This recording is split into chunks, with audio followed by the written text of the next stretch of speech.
He was conscious of an emptiness that made him see Komako's life as beautiful but wasted, and yet the woman's existence, who straining to live, came touching him like naked skin. He pitied her, and he pitied himself. Snow Country is a book-turned-movie written by Yasunari Kawabata. A married man from Tokyo called Shimamura travels to a hot spring town in the snowy mountains of Niigata. Shimamura is a character of ideals. He has an ability to see what is wonderful around him, to see the beauty in the mundane and pay attention to details of daily life that others might overlook.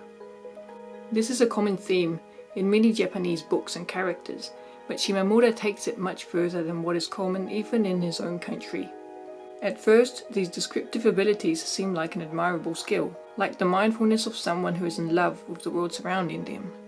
But over the course of the story, we realize that his position is not one of wonder.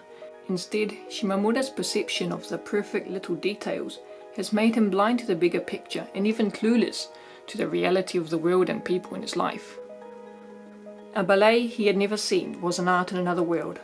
It was an unrivaled armchair reverie, a lyric from some paradise. He called his work research, but it was actually free, uncontrolled fantasy. He preferred not to savour the ballet in the flesh, rather he savoured the phantasms of his own dancing imagination, called up by Western books and pictures. It was like being in love with someone he had never seen.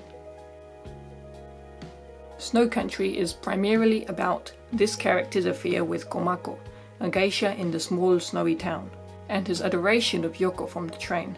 But ultimately, the Komako and Yoko that Shimamura creates exists only in his imagination, desirable and perfect, but ultimately not who they are in reality.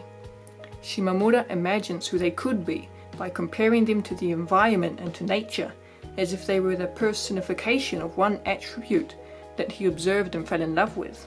He creates an ideal version of them and believes that he knows their soul when, in reality, he's barely said anything to them. But this fabrication of an ideal isn't limited to people. Because he is so absorbed in the flawlessness of what life could be, Shimamura is scared of wasting his own life. You write down your criticisms, do you? I could never do anything like that. I just write down the author and the characters and how they related to each other.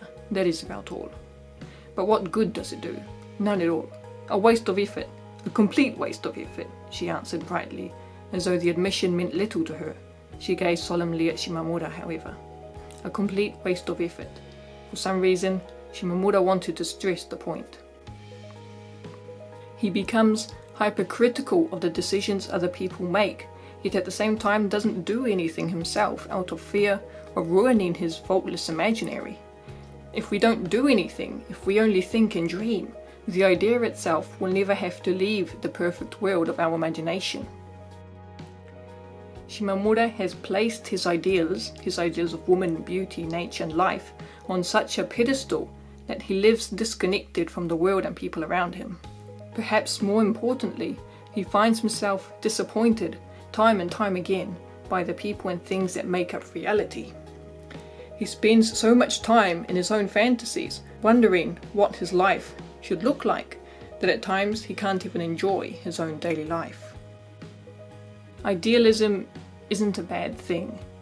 If we don't know what we want, how can we make sure that we live in a life that makes us truly happy?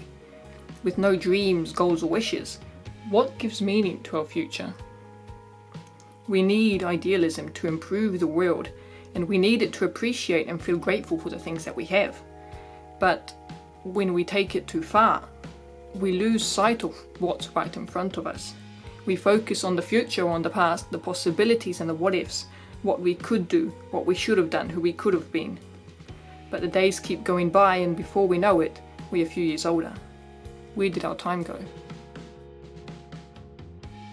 People say I haven't changed since I came here. I was 16 then. But life goes on the same, year after year.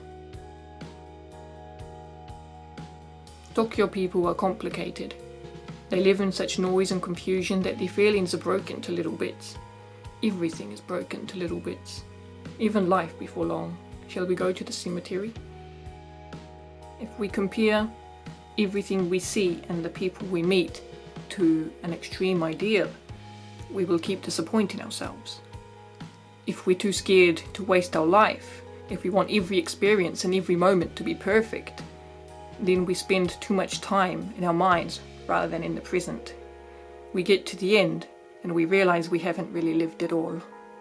That's where the true waste lies.